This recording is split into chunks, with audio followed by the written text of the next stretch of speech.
Hey, what's going on, everybody? Thank you for joining me here on USB Unaffiliated Sports Broadcast. Hey, sorry about that. I had some technical difficulties. Um, yeah, wasn't expecting that. I do apologize. Hey, so thank you for being with me here on USB. Again, this is Unaffiliated Sports Broadcast, where we cover Tooele County High School sports. And this is going to be our game day podcast for the football games we have tomorrow. Okay. But we're doing it a little bit early today because I have a guest with me today who I'm super excited to talk to. He's been through quite a bit in his young life already, and he's had to bounce through some things and have some resilience about him. So I'm super excited to get the chance to talk with him and hear more about his story, and hopefully it's something that he can shed over to somebody else for them to be able to um, kind of benefit from, right? So we're going to talk with him. His name's Carter Hudson. He is a wide receiver. I think he plays DB, if I understand correctly, as well, for Stansbury High School. So we'll talk to him, and then we'll also get into the game day stuff. But I don't want to leave the young man hanging on the line any longer than I already have. So with that, join me in welcoming our guest this evening, I guess. I'm sorry, Carter Hudson. How you doing, young man? I'm doing great. How about you?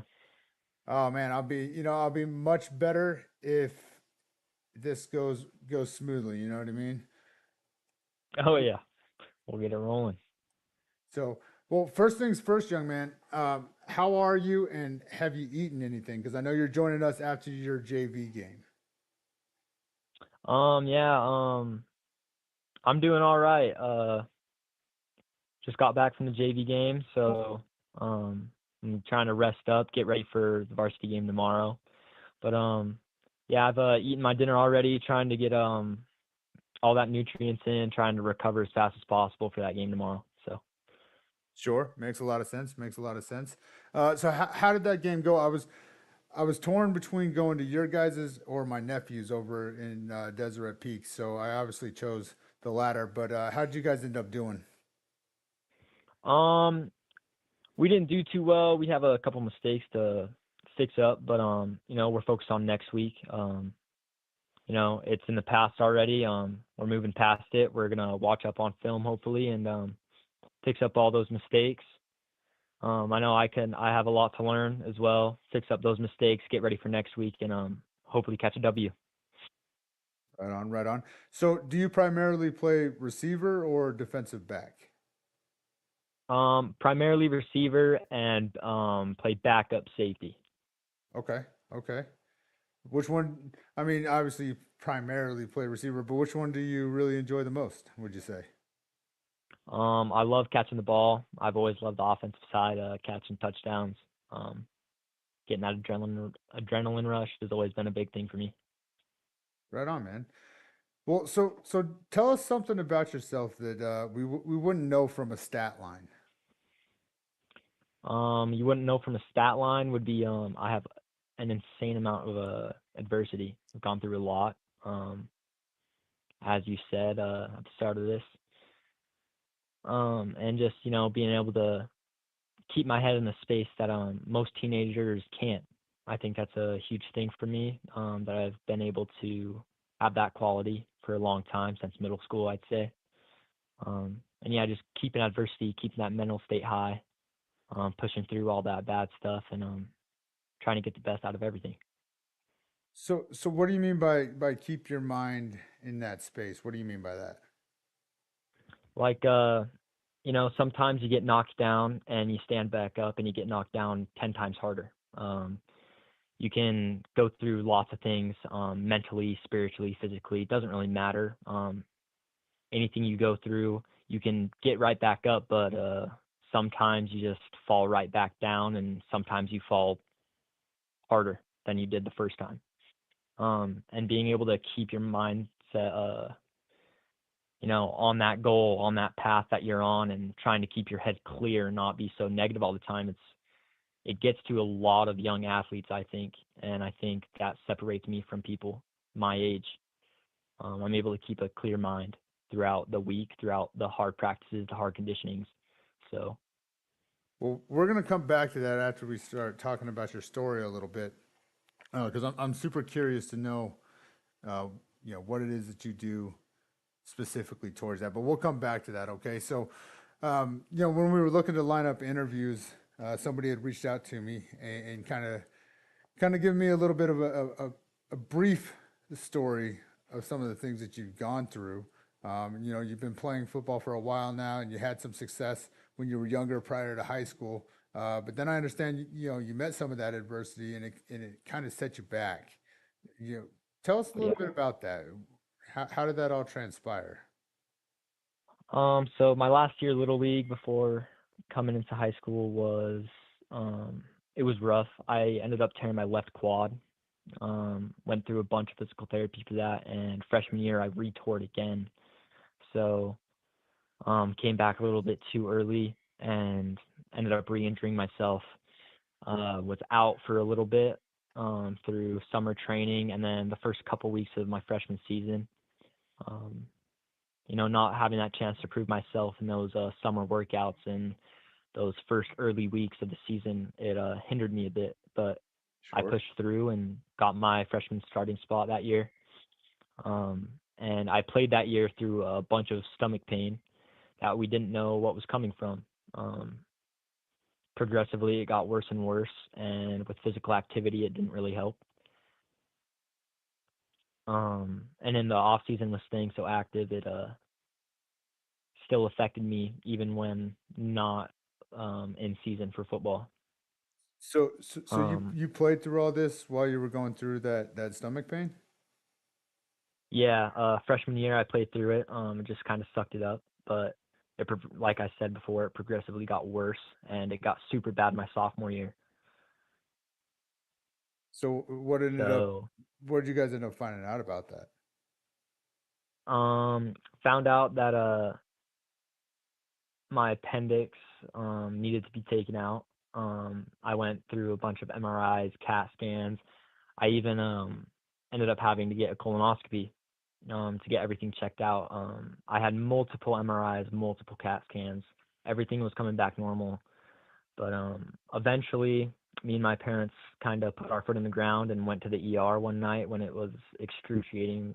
Like I was in excruciating pain from practice one night. So we went to the ER and said, no, just do an extra like explore during surgery, and they found out that my appendix was enlarged and it was pressing down on some like inflamed lymph nodes.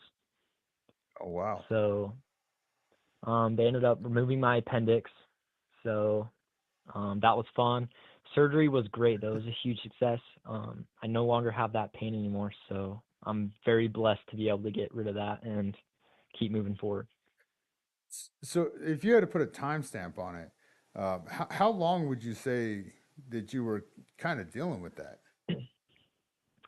Um, my stomach pain, I'd say it was probably around 2 to 2.5 years. Oh wow, that's insane. So you guys you obviously went to the doctor probably several times, and you said that they weren't able to find anything. Did you ever like start to doubt it maybe and think that maybe it was like in your head or something like that? Multiple times actually. I was always wondering if I was just kind of being a wimp about it, maybe having a little stomach ache. And obviously there's like a bunch of sports psychology where like mentally like a mental thing can create a physical pain. So Sure, yeah. um there was always a thought of that. Um but we just kept persisting that something was wrong. And my mom always says that she had that mother's instinct, which I always laugh at. I think it's hilarious. But Hey, um, I get why you laugh, but I'm pretty sure it's probably slightly real.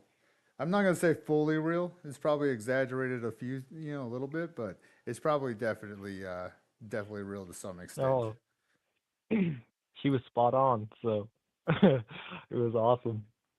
So But I don't know if you want to share, but I heard that you cracked a little bit of a joke when they were kind of checking some things out. oh Yeah, were you? yeah,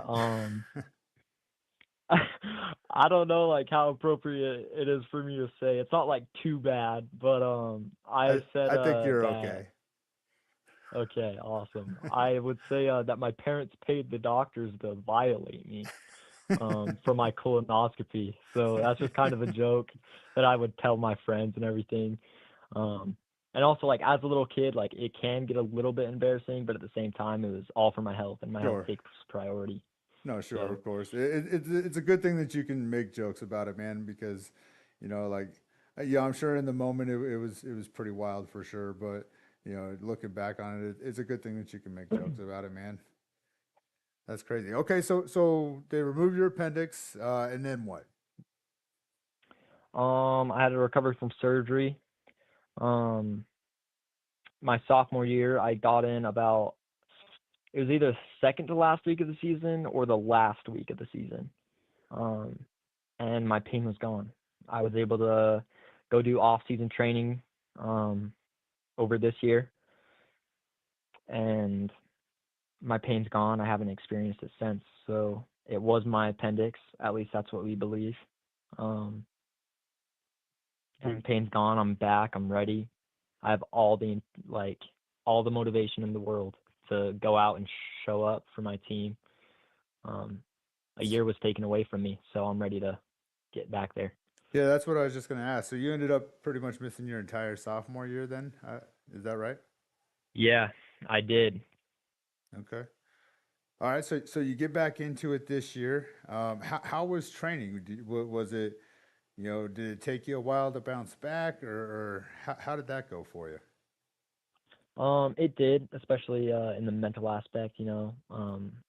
Having to watch so much of my strength not be there anymore, and having to build that back up to um, a number that I had already accomplished in the weight room, such as like a bench number or a squat number or something like that. Yeah. Um, Having to re-get that PR all over again, it was definitely a mental wall that I had to break through. Um, but we got through it, and my parents were there supporting me every step of the way, getting me in training, um, doing speed training, having me do training with a former NFL running back. His name's Jamal Willis. So he had me do some training with him, and he was great. And we also went to a training center named Tosh. They do speed and agility training there.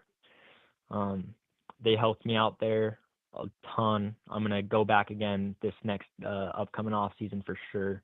They helped out a bunch, and also just getting my personal workouts on.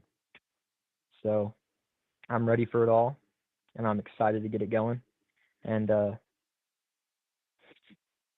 mental wall was very huge for me when I first started, but my strength came back a little bit faster than I thought, so it wasn't as bad as I made it out to be. Yeah. Well, I mean, that's a big event to kind of overcome. So like, it definitely makes sense that maybe you had made it a little bit worse, maybe in your own mind a little bit. Like that makes complete sense, dude. But it sounds like you took the recovery process and the initiative to bounce back. It sounds like you took that extremely serious. Oh yeah, it's been a huge thing for me to get back on the field. So I've always kind of, whenever I'm injured, I try to do as much as I can to get back there. I love football. I breed it. It's all I want to do every second of the day. I love it so much. Um, so when that gets taken away from me, it's only natural to want to get back there as fast as possible. Yeah, of course. No, that makes complete sense. So okay, so you get back on the field this year. How has that gone for you so far? Are you seeing success? Are you maybe finding some things that you still needed to kind of bounce back from that maybe you didn't think about, or how's that all going for you? So far it's going pretty great. I suffered ankle sprain just last week, so I'm bouncing back from that this week. Um, the guys in practice are always pushing me hard. They're amazing. I love it. I love going against them. Um, they have skills that I think other teams don't, that make me go harder in practice and make my skills be pushed to their limits, which makes me a better player in return. So season so far, it's been a success. We're 4-1. Um, we don't plan on losing again, so we're ready to go. We have all the energy, so we're Well, ready to get back out there and keep winning. we'll save that for some of our further questions down the line because we definitely will get into that. I wanted to know more about your backstory because, like I said, I kind of got a rough draft version of it, and yeah, man, I mean it's quite the setback, and it's very admirable the way that you've handled it from the sounds of it, at least. Um, it sounds like you've done a really good job. Your parents sound like they were extremely supportive. Your team sounds like they were supportive. Um, so definitely interesting. But I do want to get back to that mental space thing that you were talking about. Obviously, with something like that, you're going to probably have a roller coaster of emotions, right? You're going to have your days where you're like, oh, I'm 100%, and then you're going to get back. You know, you're going to go out there and you're going to realize you're really not, and that's going to kind of bring you down. That kind of stuff. How did you navigate that? Was there something specific that you did, or maybe you just like learned some stuff? Like tell us about that a little bit. So with getting back out on the field and kind of knowing when I was ready, a big thing for me was just going out and trying. I wasn't scared of failure, and I never have been, frankly. I'm always eager to jump in and try something new. Um, and through failure with freshman year and getting so many failed test results, I've learned how to deal with that. So going out and just simply trying was enough for me to know, like, hey, can I be on the field yet? And if I went out on the field and I didn't feel good and my stomach pain was there still, then I would let my coach know. My coach would give me the okay to go back to the sideline, and I'd go sit on that sideline and I'd cheer my team on with everything I had. Right on, man. Okay, well, so now that you look ahead, I mean, you're back on the field. You said you suffered an ankle sprain, but you're bouncing back from that. Now that you look ahead, what are your goals as you fight your way back into a spot within your program? Oh yeah, a big goal I have is obviously that team goal of winning that championship, right? That state championship's always a big thing, but that's kind of the final destination. Um, a personal goal for me would be just to take it 1 week at a time, allow everything to fall into place. Work as much as you can, like get in the gym, like your legs feel sore, oh well, like you have work to get done. So it's kind of just keeping that mentality straight for me and making sure that I am taking matters into my own hands and not wanting everything just simply given. Um, That's a I heck of a think that's a mindset. huge thing for me. Yeah, that's a heck of a So, mindset, dude. What was there a player or a coach that you kind of gained inspiration from during that time? And if so, like, what was it they did that kind of helped you? um, I'm sure you get this a lot, but Kobe Bryant, I even got his book and I read his book and I read a bunch of stuff that he did. And there was just a lot of amazing stories from him in that book and from others that talked about him. I think his mentality was awesome. And I kind of felt myself kind of leaning towards that work ethic. Like, I want everything. Like, I don't want to settle for something less, knowing I could have done more. And I think I got that from reading his book. There, So there's Kobe definitely Bryant is worse definitely for people. sure. Yeah, there's definitely worse people to gain inspiration from, man. That's pretty cool.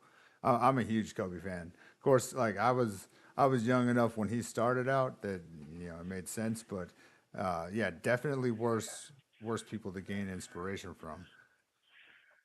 Who would you say has been your biggest influence during your playing time in terms of football? Who have you drawn the most influence from? The most influence from, I would say it would be Lincoln Reitzel. Um, he's always out there. He's putting in extra work.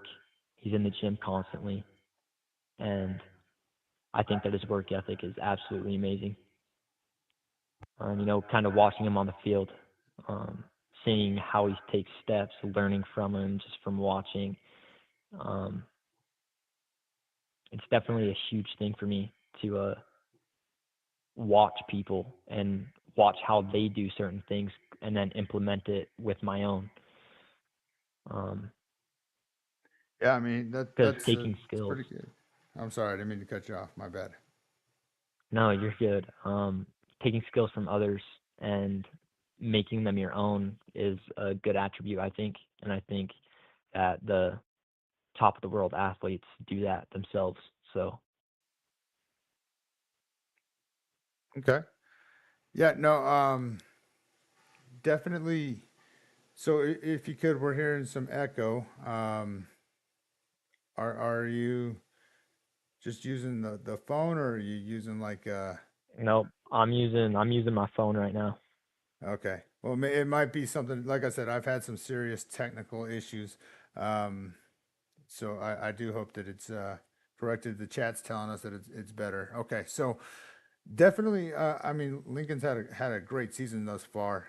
So I can definitely see why that's somebody who has helped you out there. I mean, yeah. If I think your peers around you, are just as good to draw from as anybody else because you guys spend a lot of time together. So definitely good to hear that. What is it you hope? What is it you hope to gain from your football experiences? Um, I hope that I can become a better person from it. I'm a big family guy, and I want to have one of my own eventually one day. So, being able to control those emotions, those moments where emotions can get high. Um, you're on the sideline, something crazy happens, and everybody's heads are hanging, but you're picking everybody's heads up and you're pulling them up, and you're bringing those energy levels back. Um, I think with football, it teaches great characteristics, and if you can acquire those characteristics that the sport teaches, you'll be a better man than you were before you started playing. Um, and that's what I want to gain from it. I want to become a better human being. I love giving back, and so being a better human is a huge factor for me and helping people around me. So that's what I would say. Well, and that makes a lot of sense because if I understand correctly, you're embarking on an endeavor to kind of help out the community around you right now. Um, Tell us a little bit about that and how people listening might be able to help out.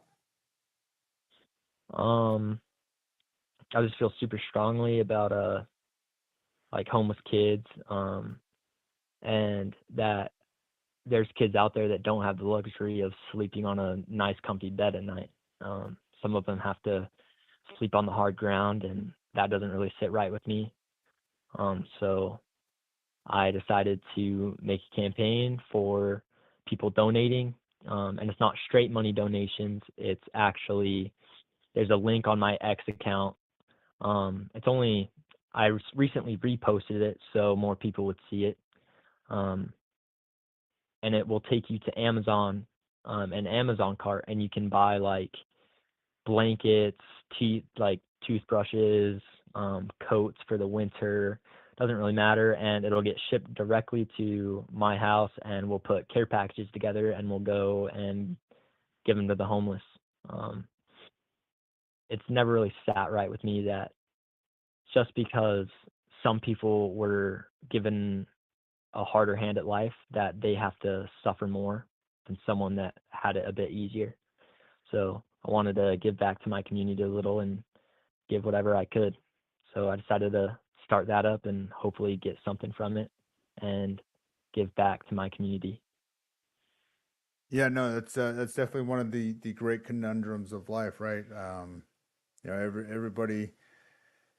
Everybody's born into something a little bit different. Sometimes there's similarities, but not everybody draws the same straw. So that's very admirable, man. And for the people listening, if you want to find that link, his X account should be at Carter_Hudson 19. Is that correct?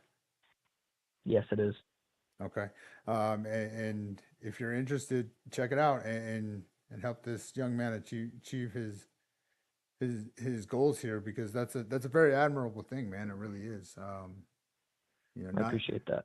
I don't think a lot of young people think about that aspect of it at this point in your stage, and that's not a knock at anybody, right? I mean, you guys are just kind of living your lives and things like that, and that's usually something you kind of come across when you get a little bit older. So um, for you to already kind of have that mindset, that's pretty impressive, man.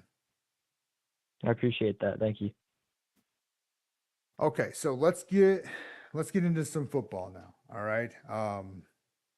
Since I've got you on here, and this is our game day episode, um, what was what what has the week of practice given you that makes you feel confident your team's going to pull out a win this Friday? Oh yeah, our energy levels have been through the roof. Everybody's pushing each other around. Um, jumping for joy for conditioning, which has never been seen this year yet. So we're super pumped. So Um, they're excited to run, is what you're telling me?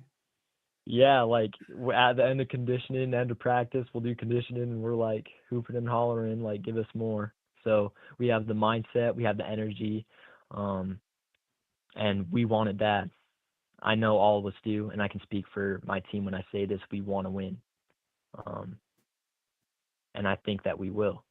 Uh, with this with this week at practice, we've had insane amounts of energy, um, pulling each other up, making each other better, pushing each other around, making us do the work that needs to be done, and that prepared us this week for Friday night. So we'll be ready. Okay. Okay. So you guys are taking on Mountain Crest. They're 3-2 on the season so far. It looks like they beat East, Uinta, and Logan. Put up quite a few points in those ones. 38 against East, 62 against Uinta, and 49 against Logan. And then they looks like they lost to Ridgeline and Skyview. Ridgeline put up that one was 34-10, and then Skyview was 12-7. So looks like they might have a pretty decent defense. Not a lot of points scored against them outside of that Ridgeline game.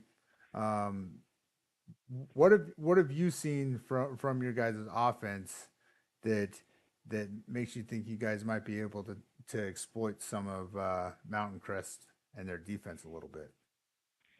Oh yeah, I think that our receivers are top of the line. Um, you have Lael Rhodes, you have Boston Riley, Brighton Reitzel as the quarterback, and Lincoln Reitzel. Um,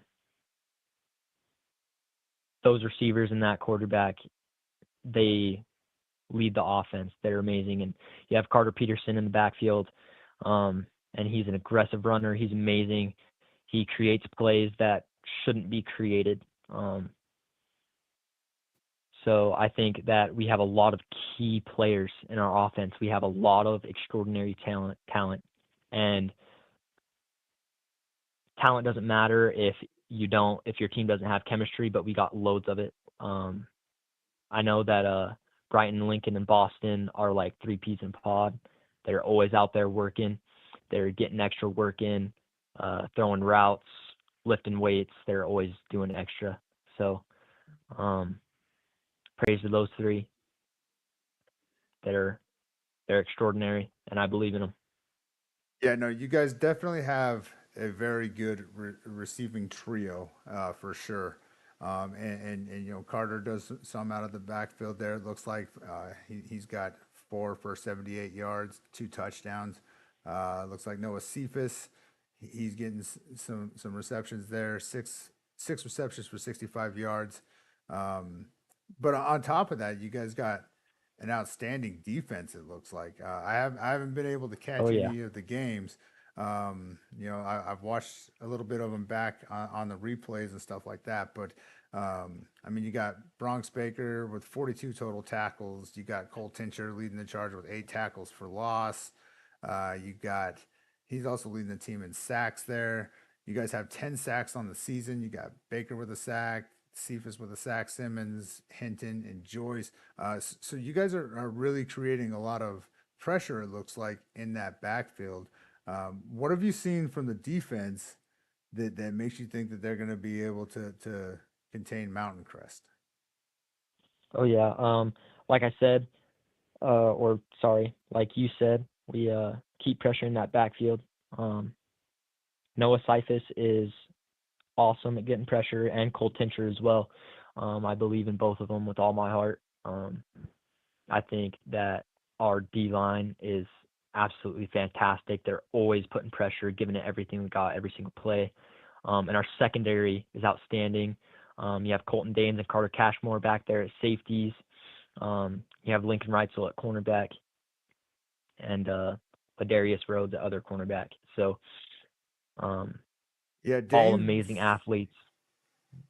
Danes leads you guys with 3 interceptions, so he's definitely doing his thing. And then Carter Cashmore, he's got one as well. So yeah, no, that's at least according to Max Preps. So no, right on, man. And so it's Noah Cephas.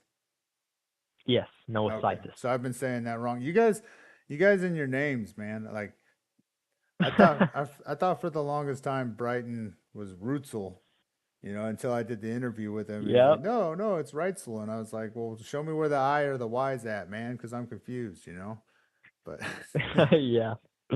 no, It's that's awesome. crazy. So I mean, you guys are 4-1, 1-1 in region. What was it about that loss that kind of sparked something in you guys? You guys went over there to Green Canyon and you guys played a heck of a game. It wasn't like it was a bad game at all. 15-7, but it was obviously or arguably I should say, probably the worst offensive performance that your team has kind of had this year. Um, what did you guys take from that kind of sparked something new in you guys? We got to increase the energy levels. Going into that game, our energy levels weren't too high, and came back and bit us, unfortunately. But we learned from our mistakes, and in practice, the next following week, we made sure our energy levels were high consistently through the week, pushing each other's limits, trying to make each other better. So, um, taking that L and learning from it is definitely the biggest thing. Um, don't sit around and mope about it.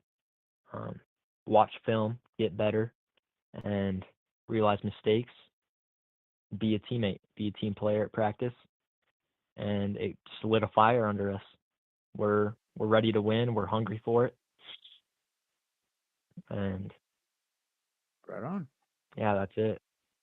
So you guys will take on Mountain Crest tomorrow, and then the next week you guys got an intercounty rivalry game against Tooele. How do you feel about those intercounty matchup games? Is that something you enjoy? What's the environment like for from your perspective? Oh yeah, they're always fun. Those rivalry games, being so close to each other and having that rivalry is it's exciting. Brings more to the table than just win or lose. Um, so you wanna kind of kill your rival. You want to crush them. You want to just win, like blow them out. So it brings that excitement, um, and proving everyone that you're the best in that area is definitely a thing that you want to be able to say. Sure. So No, absolutely. brings Yeah, no, I say it all the time, man. Obviously somebody's got to win, but we hope that both teams in those games I don't know. There's just something about them, man. I think people play their best, honestly. I went to the Tooele and Deseret Peak game, and I felt like both those teams played their heart out, man. Um, there's just something about those matchups.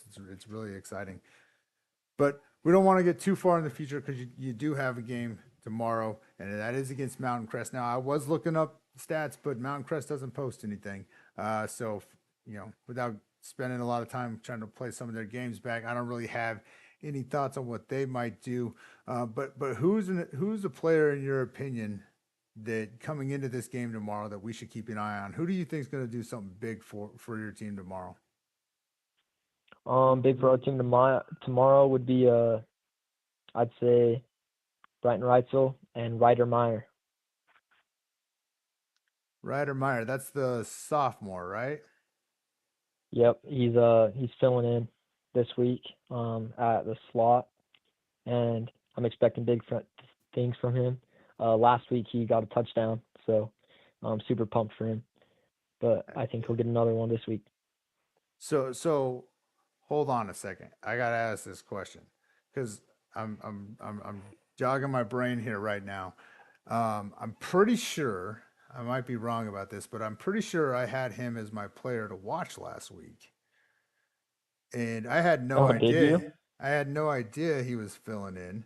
I just I saw some of the stats had increased for him, and I was trying to give him a shout out. So that's pretty. So he's filling in, and he started that last week. Yeah, he started last week, got a touchdown last week. I think he'll get another one this week. I think he'll put some yards up for us.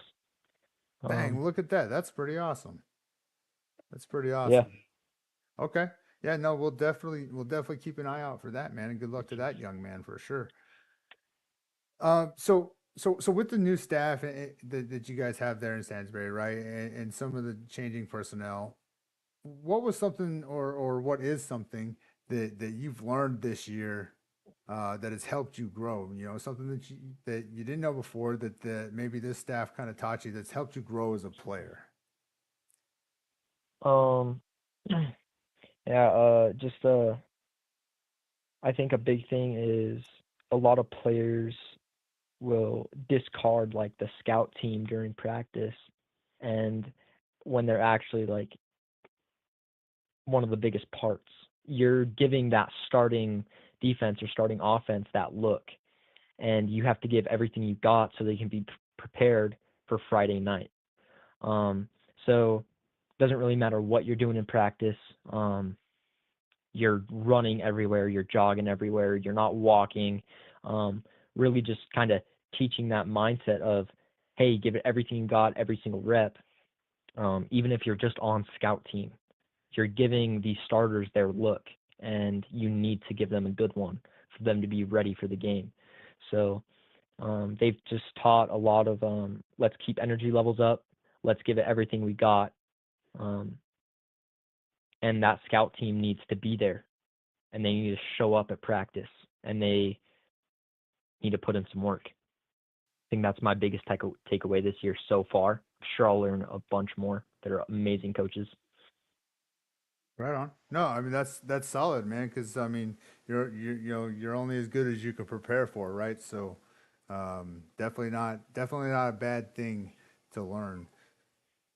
So, one of my favorite questions that I like to ask, because I think a little bit of humility goes a long way, right?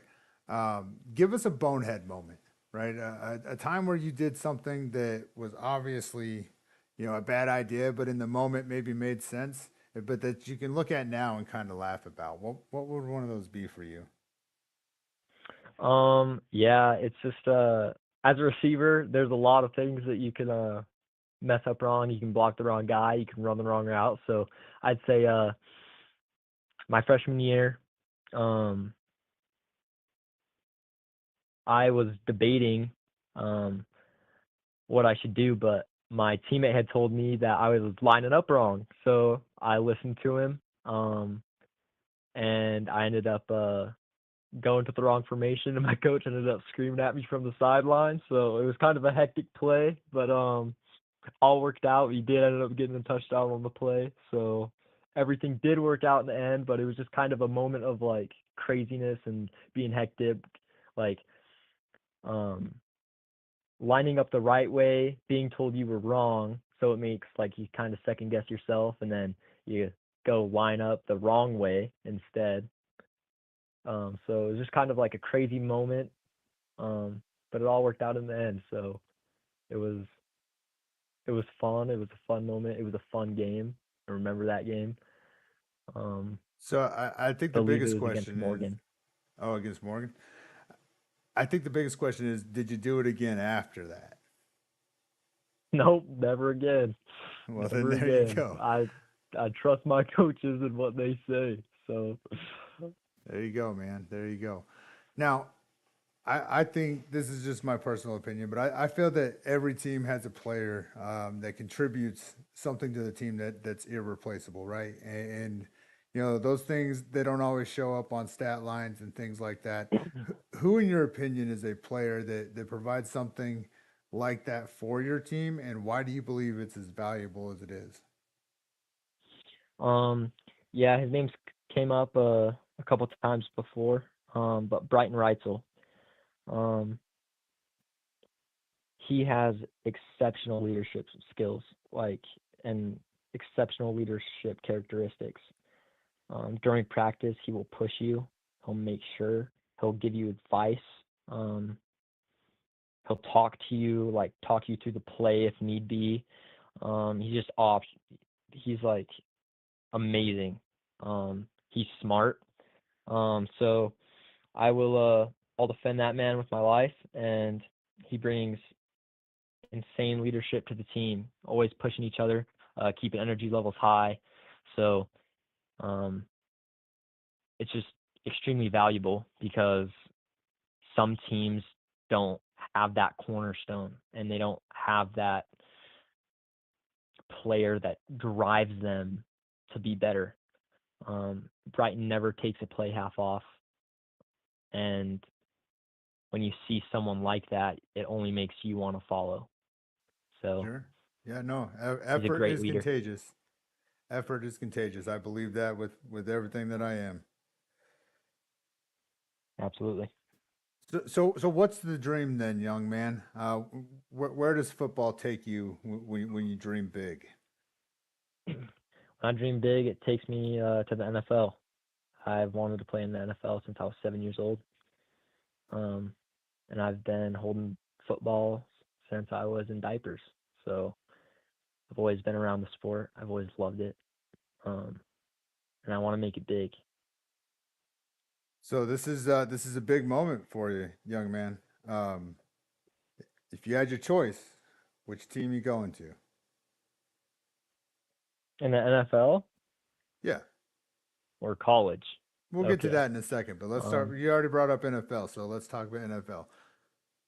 Big moment. um, I've been a Eagles fan since I was little.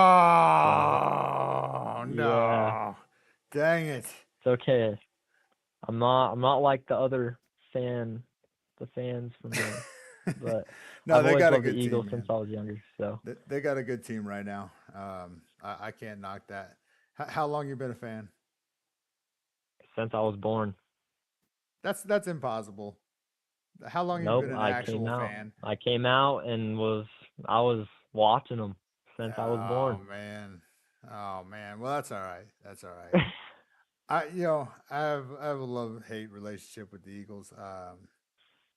I definitely respect them. They've had some really good players over the years.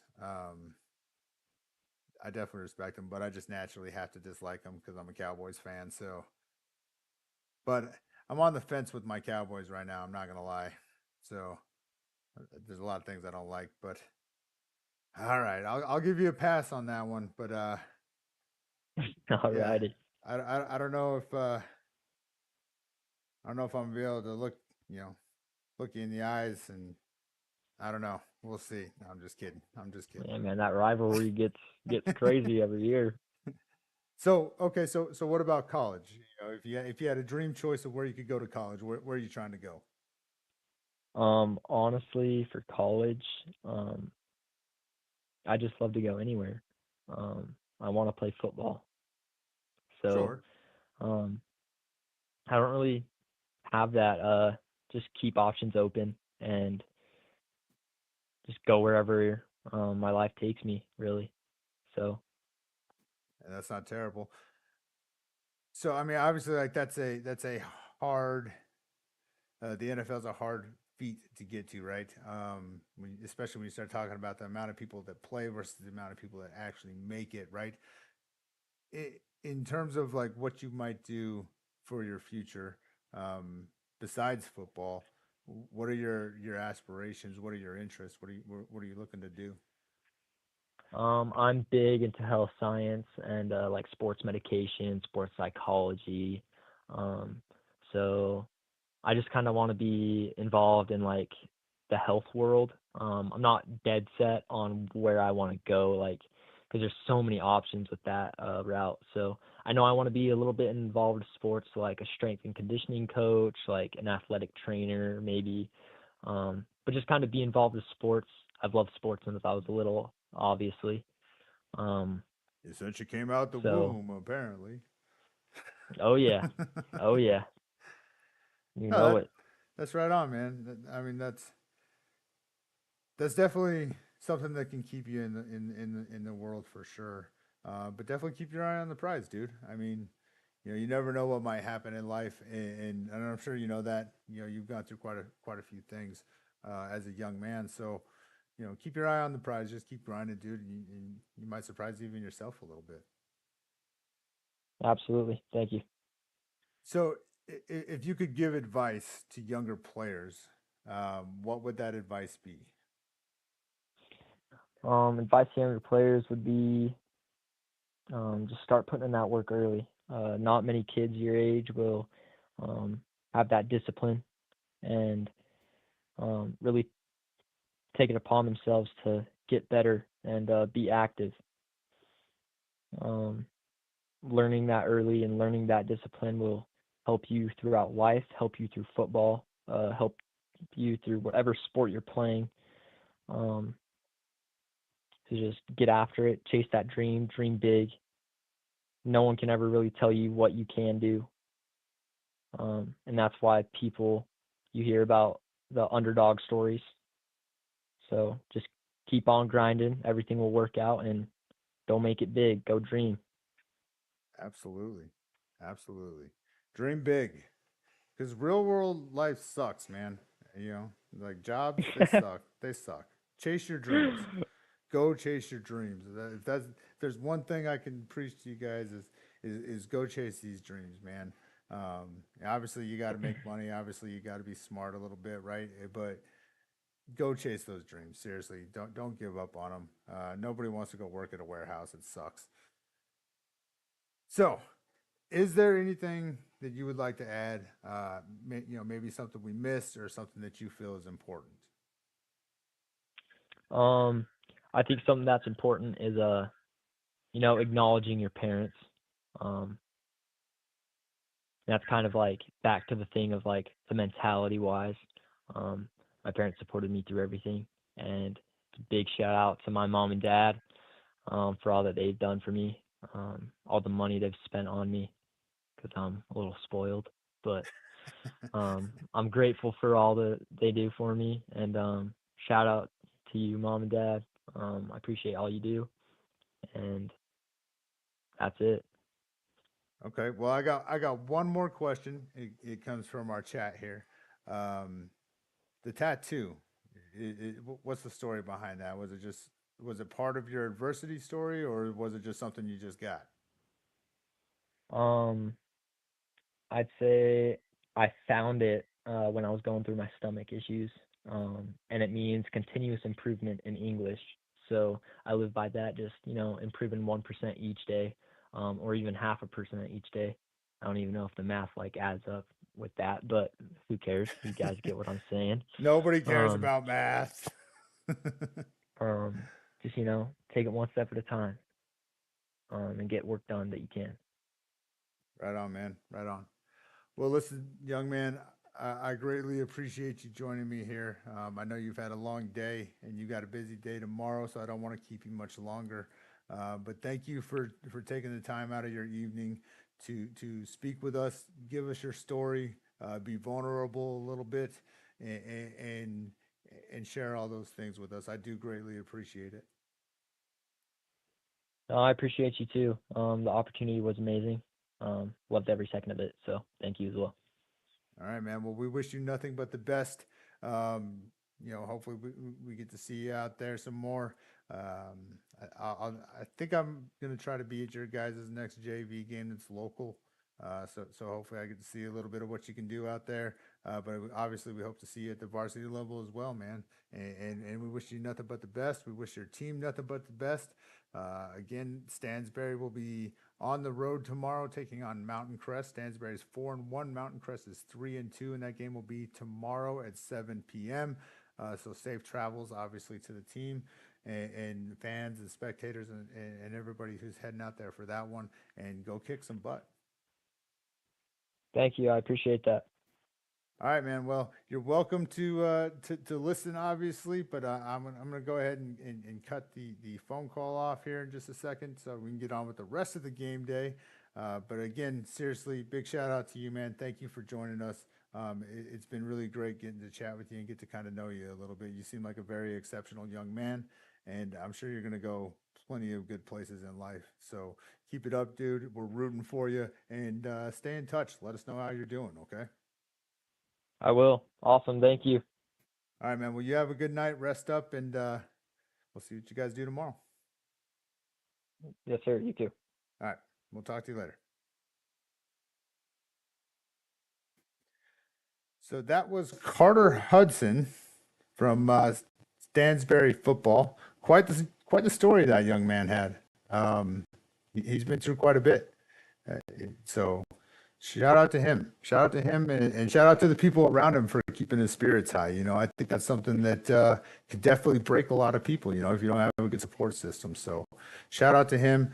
Yeah, that was a great conversation. I'm glad we were able to get him on and talk to us. He gave us some insight. Be on the lookout for that young receiver, Ryder Meyer, tomorrow for Stansbury, and obviously just be on the lookout. They've had a really good offensive season. In particular, their defense has done phenomenal as well. I don't want to pretend like they haven't done anything, because they're doing very well themselves. But seriously, good luck to you guys tomorrow. And we're going to continue on with the rest of the game day episode. So we've already covered Stansbury quite in depth here tonight. I hope you guys enjoyed that. But we're gonna keep moving here. All right. So obviously, like I said, we had Stansbury there. What did I do? Okay, there we go. The next game we're going to talk about is the Grantsville Cowboys. They are 2-3 on the season, and they will be at home tomorrow night against the 0-4 Ben Lomond Scots. That game will be at 7 p.m. here in Grantsville. It is their homecoming week, so a lot of high energy. I'm assuming, or I'm expecting, I should say. I shouldn't say I'm assuming, but a lot of high energy there. Again, Ben Lomond comes in 0-4 on the season. Let's see if they've got any stats up. Let's see what they might be doing here. I was gonna take some notes, but then I figured it'd just be easier to have the web page ready to go. So it looks like what's his first name? Tristan Jessup is the quarterback for Ben Lomond. He's sitting at about 55% on the season, 33 of 60 for 288 yards, a touchdown. Unfortunately, the young man has 7 interceptions on the season. Their leading rusher is Deshaun Gordon, number 22. He's a junior. He's got 53 carries for 171 yards. 1 rushing touchdown for the Scots, it looks like, and that was by the quarterback, Jessup. In terms of receiving, their leading receiver on the season is Gavin Rivera, a senior, number 1. He's got 20 receptions for 194 yards and the single touchdown in receiving for those guys. Let's see. Let's look at some defense if they got anything. In terms of total tackles, they're led in total tackles by Deshaun Gordon as well, number 22, the junior. He's got 25 total tackles on the season, 2 tackles for loss. He leads the team, it looks like, in that category. The Scots have 3 tackles for loss overall on the season. They do have 1 interception, also by Jessup, He's got their single interception, so that's definitely interesting there. Let's see. In terms of Grantsville and how they're looking on the season, let me get the screen back real fast. I do apologize, everything lags, but I think we're having some audio issues. It's cutting out from what I can tell. Can everybody hear me okay? All right. Sounds like it's going okay. So we're just going to keep rolling. We're just going to keep rolling here. Sorry about that. I got some information that maybe there might be some audio issues going on. So those were Ben Lomond Scott's stats. Let's look at what Grantsville's got listed. I don't think their stats are complete, so bear with me on this one just a little bit, okay? But quarterback Dalton Van Vliet, the junior, he's 52 of 97, so about 53% on the year so far. This says 4 games played. He's got 631 yards, 3 touchdowns, and 7 interceptions that are listed. Your leading rusher is in Murdoch, the senior, number 26. He's got 50 carries on the season for 237 yards. No touchdowns listed, but I know he got at least 2 in the last game, so that's probably got to be updated a little bit. In terms of receiving, they've got Jordan Fossen, the senior, listed as the leading receiver for them with 9 receptions for 142 yards. That might change just a little bit, but actually, now that I think about it, it might not. He had some big catches in their last game, which was a great game. But the Cowboys have 4 receivers that are sitting at triple digits in yardage on the year so far, so that's pretty promising to see. In terms of your defense. Your total tackles leader, according to Max Preps, is number 4, Brock Hodgson, the senior, the safety for those guys. He's got 30 tackles listed on the season. Your leader in tackles for loss is number 87, Porter Davis, also a senior. He's got 5 listed. Grantsville is 21 listed total tackles for loss, and that's pretty impressive considering I know that they don't have all their stats up right now. So, that's pretty good. In terms of sacks, your leader in the sacks is Porter Davis. They've got him listed with 2 on the season, but I'm pretty sure it's higher than that. Aiden Brown's listed as having 1, Tracer Clark, Easton Hammond.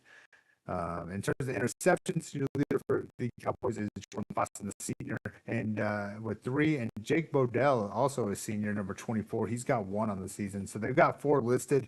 I think that might actually be accurate. I don't think that they got any in the last game, so definitely good there. In terms of your field goals and stuff like that, geez, right? Nothing is listed. Nothing is listed. I know that Knickerbocker has done pretty good on PATs. He struggled a little bit from the field goals. I don't know if that was the kick, maybe snaps or just pressure or whatever, but he has struggled a little bit there. But I do know he's done really well on PATs for him. So should be a pretty good game for those guys. Again, that game will be tomorrow night out here in Grantsville. The 2-3 Grantsville Cowboys taking on the 0-4 Ben Lomond Scots, and honestly, Grantsville could easily be 3-2. They lost a tough one in their game, they lost a tough one last week in overtime. Easily could have been 3-2. So definitely promising for them. Again, like I said in the recap episode, it was 2 weeks in a row where I felt like the Cowboys played pretty well offensively back to back, which was the first time that's kind of happened all season. So definitely good to see there. So good luck to Grantsville tomorrow as they take on the Ben Lomond Scots for their homecoming game. Should be a good game. Should be a good game. Now, as for Tooele, the 2-3 Tooele Buffaloes will be on the road as well tomorrow, taking on Bear River, who's 1-4 on the season. That game will be at 7 p.m. tomorrow up there in Bear River. Let's look at their stats. Everything loads. Okay, so Bear River is coming off their loss to Stansbury last week, where they lost 56-14. It looks like their only win on the season comes against Cottonwood back on August 22nd. They won out in a dominant fashion, 77-0. But it looks like they kind of got handled the last 3 weeks. Box Elder beat them 58-14, 62-17 by Skyview, and then obviously 56-14 against Stansbury. So they're going to be coming in to take on, or excuse me, they'll be at home taking on Tooele, and Tooele's, they're coming off a tough loss themselves, but hopefully it ignited some things in them, and they can go out there and take advantage of some opportunities. Now, in terms of stats they have listed, looks like Bear River's quarterback is Jackson Thurer. Yeah, I don't know. The senior, he's about 60% on the season. He's sitting at 61 for 101, 963 yards, 8 touchdowns, and 3 interceptions. He's doing pretty good. Looks like QBR of 106.2. In terms of rushing, their leading rusher is Rigdon Vonk, a sophomore, number 33. He's got 41 carries for 160 yards and 5 touchdowns. So not too shabby there. Not too shabby there for that young man. Their leading receiver is Eli Brager, a junior. He's got 30 receptions for 409 yards and 4 touchdowns. Oh my. Gladen Barons, number 1, a junior. He's got 17 receptions for 391 yards. He's averaging 23 per reception. His longest is 98 yards and 2 touchdowns. So definitely keep an eye on that guy. And it looks like that young running back for them, Rigdon Vonk, he's also a threat out of the backfield, it looks like. He's got 4 receptions for 127 yards and a touchdown, his longest being 84 yards. So definitely got to keep an eye on that. In terms of defense, looks like number 18, Brecken Garn, a senior for Bear River. He leads the team in total tackles with 30 on the season. Number 27, Dallin Rice, a senior, leads in overall tackles for loss. The Bear River Bears have 25 tackles for loss listed. They've got 5 sacks on the season. They've got 5 different players with those sacks as well. So Murray, Allen, Rice, Goodliff, and Garn. So they're definitely capable of getting in that backfield. As for interceptions, they've got 2 on the season listed. One by senior Corver Riley, number 5. He's got 1 interception. And Carson Sutherland, a junior, number 12. He's also got 1 on the season. So those are your stats for Bear River. Let's check out their. Actually, let's see what they're looking like on special teams here a little bit. So their kicker is number 0. Where's his name? Stone Higley, a senior. He's 15 of 15 on PATs and 0 for 2 on field goals. So PATs, he's solid. I don't know how long those field goals might have been, but definitely can make the PATs. Looks like they've got one of their touchdowns was one of their interceptions was a pick 6. It looks like, but nothing else there. So that's your stats for Bear River. Again, Bear River is 1-4 on the season. They will be at home taking on Tooele, and Tooele's stats, if I can get the screen to pop back up in a timely manner. Oh, wrong one. Sorry, guys. It always seems like the best route to go until you think about how all the pages got to load. All right. Now, as for Tooele, their quarterback, number 8, Gus Pater, the junior, he is sitting at about 38% on the season so far. He is 32 of 83 for 427 yards. He's got 5 touchdowns and 5 interceptions. Now, your rushing leader is number 22, Kami Nuku, the junior. He's got 46 carries for 181 yards and 3 touchdowns. He's followed up by Maverick Clarkson, the senior, with 21 carries for 106 yards. Johnny Gallegos, number 32, a senior. He's not doing too shabby either. He's got 27 carries for 79 yards and a touchdown. And Gus Pater also has a rushing touchdown. He's got 40 carries on the season for 39 yards. So not too shabby there. Spreading the love around a little bit there in the rushing game, it looks like. I think they might still be trying to figure out what works best for him. And maybe that's it. So not too bad there. Your leading receiver for the Buffaloes is number 11, Maverick Clarkson, the senior. He's got 21 receptions for 346 yards and 5 touchdowns. Great job to that young man. He's having a heck of a season. He's followed up by Eric Rojas, a senior, number 20. He's got 9 receptions for 71 yards. Caden Schutz, I hope I said that right. He's got 2 receptions for 37 yards and a touchdown. And Kami Vayanuku has 2 receptions for 39 yards. So not too bad there. Looks like sophomore number 16, Bronson Borders. He's got 3 receptions for 22 yards. So those are pretty much your stat leaders there for receiving. Now, here's kind of a concerning thing, right? The Buffaloes have lost 4 fumbles on the season. It looks like they put the ball on the ground at least 7 times, and they've lost 4 of them. So definitely ball security as they look to bounce back after last week, right? So definitely a big thing to kind of keep an eye out. An eye out for there. Let's look at the defense a little bit. Now, in terms of total tackles, your leader in total tackles is again number 22, Kami Vayanuku, the junior. He's got 37 total tackles on the season.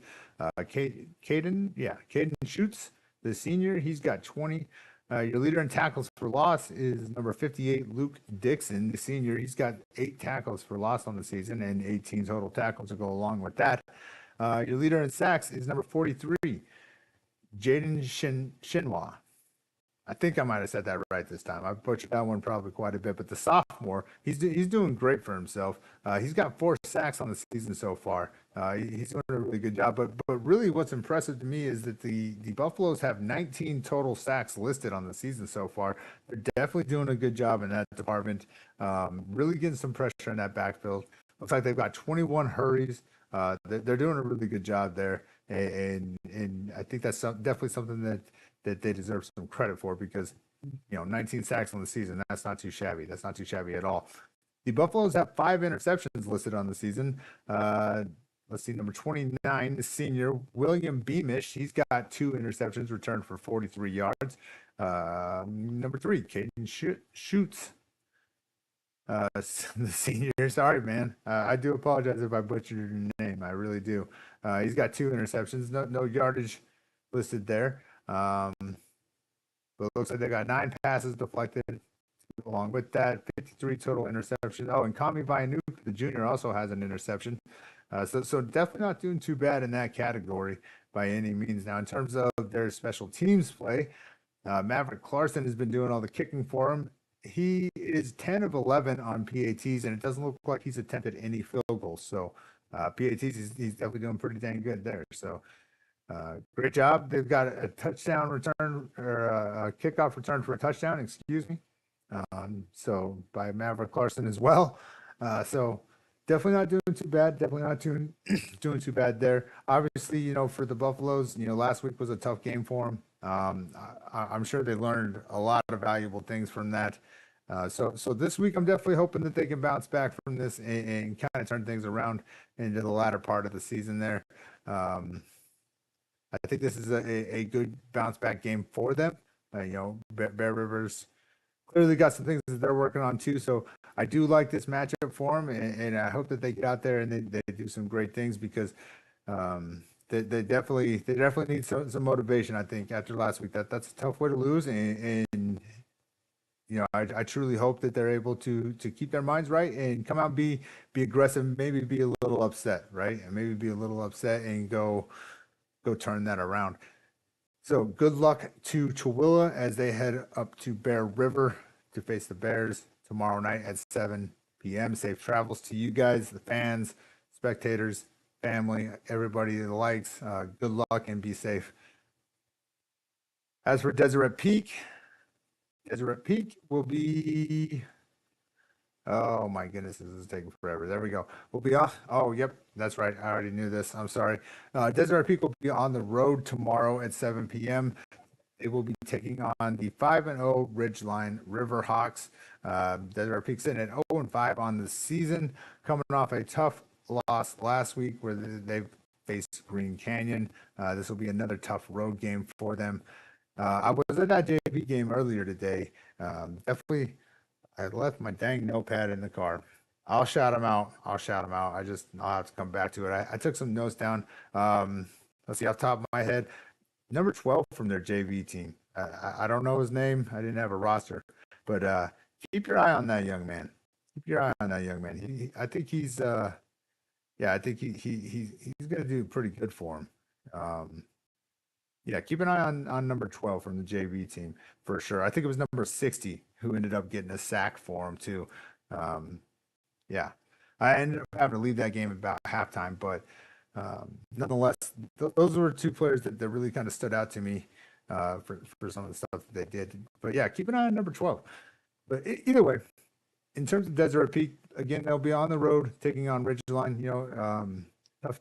Tough tough game for sure because Ridgeline's a really good team. They're a really good team, and so this is going to be quite the challenge for Deseret Peak, I think. But I think it's also a good opportunity to kind of to showcase some things. So I'm really hopeful for them. Um, you know, I really do hope that they can turn some things around and kind of get some of that. Oh, what's the phrase? That get rid of that cloud that's kind of looming over them from the perspective of the outside world, right? I really do hope that they can show some things. The Golden Eagles are quarterback is Carter Stroyak, number 7, a junior. He's 22 of 69 on the season, so about 32% roughly, for 273 yards. He has no touchdowns on the season so far, and unfortunately, the young man has 4 interceptions. In the game that I did get to see, I do feel like a lot of that stuff it's right there for him. They've got a few. I don't know if it's so much timing as much as it is maybe he was just trying to get rid of it a little bit too soon because of the pressure. I'm not really sure, but it looked like it was right there. And I really do think that that's going to break for those guys here soon. And when it does, I think they're going to start seeing a lot of progress. It definitely looked good. But Carter Stroyak is also their leading rusher with 51 carries for 140 yards and a touchdown. He's followed up by Cody Jensen, number 4, a junior. He's got 24 carries for 136 yards and a touchdown. Let's see. Eli Overman, number 20, a sophomore. He's got 16 carries for 52 yards. And number 5, Cruz Anderson, a junior. He's got 34 carries for 31 yards. Looks like Titan Washburn has 3 carries for 9 yards. So definitely still working there, trying to figure out what works best, I think. Obviously, Stroyak's leading the charge there. I think a lot of that's due to the fact that they've had some trouble keeping people out of the backfield, and so he's probably had to make things happen. But nonetheless, he's doing really well there. The leading receiver for the Golden Eagles is number 5, Cruz Anderson, a junior. He's got 7 receptions for 77 yards. He's followed up by number 80, William Heimer, a sophomore. He's got 6 receptions for 76 yards. Titan Washburn, number 1, a junior. He's got 4 receptions for 39 yards. And Andrew Harris, number 0, a junior, has 3 receptions for 16 yards. Now, in terms of defense, your leader in total tackles is again number 5, Cruz Anderson, the junior. He's got 36 total tackles. As for tackles for loss, looks like it's Cody Jensen, the junior. He leads the team with 2.5 tackles for loss. As a team, the Golden Eagles have 8 total tackles for loss on the season. They've got 4 sacks. Looks like number 2, Jackson Toth, a junior, has 1.5 listed, and number 4, Cody Jensen, has 1.5 listed. And number 30, Royce Decker, the junior, he's got 1 sack as well. Interceptions, it's number 80, William Heimer. He's got 1 for his team. So definitely some progress, definitely some things building there. Let's look at this PATs and field goals. Looks like their kicker is number 19, Talon Raleigh, a junior. He's 0 for 1 on PATs, but he's 1 for 2 on field goals, with his longest being 40. So good job to that young man, and hopefully he continues to improve. Now let's check out Ridgeline stats here just a little bit, if I can get it to load, of course.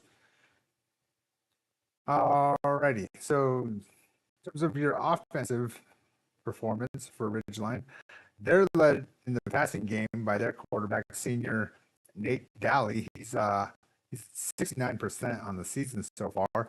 He's 84 of 121 for 1,319 yards, 17 touchdowns, and only 4 interceptions. He's got a QBR of 131.2. So I think the Golden Eagles could definitely expect to see that ball flying in the air.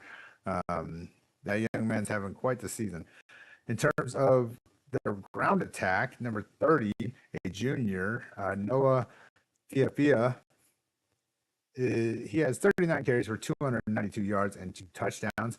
Nate Daly, the quarterback, again, he's second in rushing with 28 carries, 188 yards, and 5 touchdowns. Meanwhile, a junior, number 28, Hudson Perry, he's got 18 carries for 160 yards and 4 touchdowns. They have 13 rushing touchdowns and 21 passing touchdowns listed, which I don't know where that came from because their other quarterback listed, they don't have any touchdowns for him. So, but that's what it says. I don't put it in there. That's just what it says. The leading receiver for the Riverhawks is number 11, Graham Livingston, a senior. He's got 41 receptions for 744 yards. Clearly a favorite target there, and 10 touchdowns on the season. So he's averaging about 18.1 yards per reception. He's followed up by number 0, also a senior, Hunter Knighton, who's got 13 receptions for 240 yards and 4 touchdowns. So definitely can probably expect to see that ball in the air quite a bit against this Ridgeline team. I do know that, from watching the Tooele game back, that defensive pressure is insane. They're really big on getting into the defensive backfield. Where did I mess up here? We didn't even cover any defense yet. I'm sorry. Their leader in total tackles for Ridgeline is also number 0, Hunter Knighton, a senior. He's got 35 total tackles. He's followed up by a junior, number 40, Crew Jones. Looks like their leader in tackle for loss is number 3, Cohen Richards, a senior. He's got 13 tackles for loss. He's followed by Cooper Clark, number 10, a senior, who has 10 tackles for loss. As a team, the Riverhawks have 68 total tackles for loss. So they're definitely getting some pressure in that backfield. As for sacks, they're led in sacks by number 3, Cohen Richards. He's got 8.5 on the season. Cooper Clark has 5.5. Number 6, Landon Perkins, a senior. He's got 4.5. They have 26 sacks on the season. So again, that defensive pressure is really getting there. They're doing a lot. They've got 3 interceptions on the season. Number 11, Graham Livingston, a senior. He's got 2 of them for the team. And number 2, Braxton Perry, a senior as well. Also, he has 1 interception for his team. So, again, tough matchup for sure, but definitely an opportunity to maybe showcase some stuff, right? And hopefully make a little bit of a statement. That's what we hope for with this game for sure. But definitely protecting Stroyak is going to be priority number 1. And obviously that defensive secondary is going to have to keep their head on a swivel because they definitely pass. So again, that will be Deseret Peak on the road in Ridgeline tomorrow night at 7 p.m. over there in Millville, Utah. We wish you nothing but the best, Deseret Peak, and good luck. Safe travels to all their friends, family, the teammates, and just safe travels. Yeah, for sure. And that will wrap it up. Oh, no, because it is game day. And, I had mentioned that, you should follow your dreams because working a regular job sucks. And today was no exception to that. I was behind on stuff, and I know we had an inter-county rivalry game that I was not able to get anything up for. So I do greatly apologize about that. That game, where did it go? I just had it. Holy cow. Trying to make sure I got the stats up. Oh, I'm probably on the right classification. Holy cow. So our inter-county rivalry game today was Tooele volleyball. I think it was at Stansbury. I could be wrong on that. But according to KSL, Tooele and Stansbury played each other today. I do know that.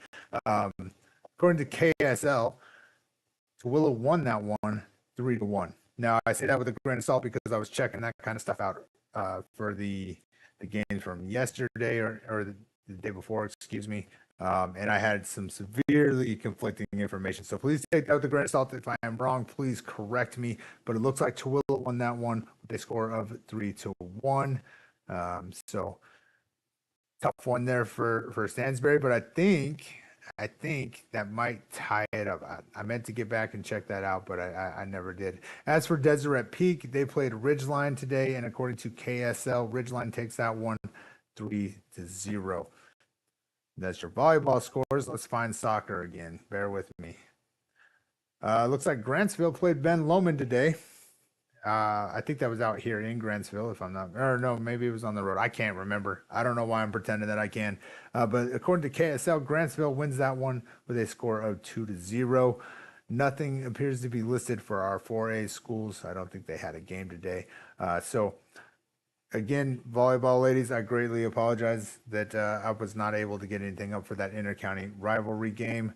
I do apologize about that. But that will wrap up our game day episode, everybody. I do hope you enjoyed it.